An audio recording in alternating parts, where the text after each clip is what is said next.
ఇష్టమేనా? ఇష్టమే పంతులు గారు. మీకు కూడా ఇష్టమేనా? మనస్ఫూర్తిగా ఇష్టమే.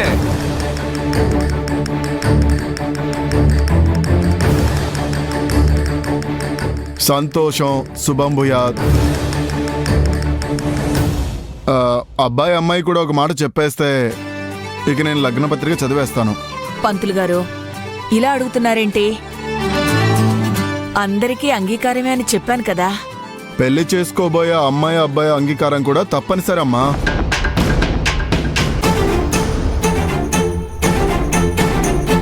రిజిస్టర్ ఆఫీస్లో కూడా అమ్మాయిని అబ్బాయిని అడిగే రిజిస్టర్ చేస్తారు కదా, ఇది కూడా అంతేనమ్మా. ఏమ్మా తులసి, ఈ నిశ్చితార్థం తర్వాత ఇతనితో పెళ్లి నీకు మనస్ఫూర్తిగా ఇష్టమేనా? చాలా ఇష్టం.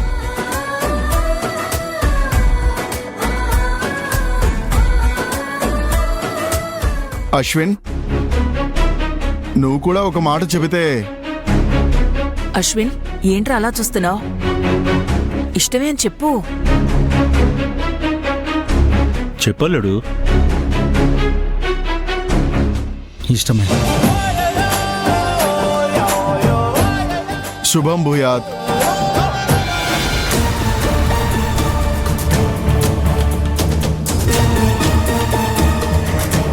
తులసి, వీడు చూపులు గమనించావా? చాలా తేడాగా ఉన్నాయి. వీడు అశ్విన్ కలిసి ఏదో చేస్తారేమోనని భయంగా ఉంది. ఇప్పుడే గుండె నొప్పి నాటకం స్టార్ట్ చేయమంటావా? తొందరపడొద్దు అత్తయ్య. మేమిద్దరం రింగ్స్ మార్చుకున్నాక పెళ్లి ప్రస్తావన తెచ్చి నీ నట విశ్వరూపం చూపించు. అలాగే. అమ్మా, లగ్నపత్రిక చదవమంటారా? అయ్యో, చదవండి పంతులు గారు. శ్రీరస్తు, శుభమస్తు, అవిఘ్నమస్తు. ఏంటి ప్రసన్నం లేదు? ఆపండి.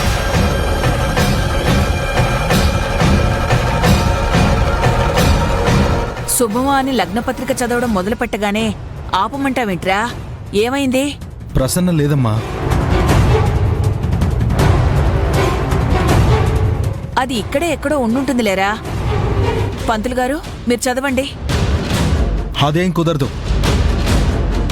ప్రసన్నం లేకుండా ఈ లగ్నపత్రిక చదవడం ఏంటి? ఇదే ప్రసన్న నిశ్చితార్థం అనుకో, అప్పుడు నేను లేకపోయినా పర్వాలేదా? అది కాదురా. అమ్మా, నా చెల్లెలు ప్రసన్న వచ్చిన తరువాతే ఈ లగ్నపత్రిక చదవాలి. తులసి, ప్రసన్న ఇది నాకు తెలియదు బావా. ఇంతకు ముందు నీ వెనకే వచ్చింది కదా. అవునా? నేను చూడలేదు బావా. అల్లుడు, దుర్ముహూర్తం వచ్చేలోపు నిశ్చితార్థం జరిగిపోవాలి. పంతులు గారు లగ్నపత్రిక చదువుతూ ఉంటారు. ఈలోపు ప్రసన్న వచ్చేస్తుందిలే.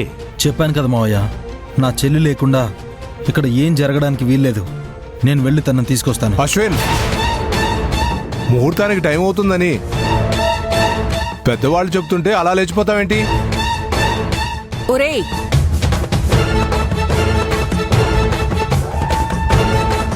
ఇలా అయితే ఈ నిశ్చితార్థం జరిగినట్లే. అలా మాట్లాడకండి పంతులు గారు. ఈ ప్రసన్న ఒక్కతే ఎక్కడికి వెళ్ళిపోయిందో ఏంటో.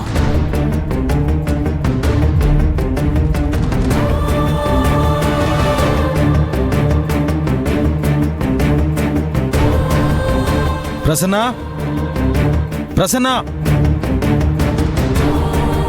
ప్రసన్న, ప్రసన్న. Door open చేసుందేంటి?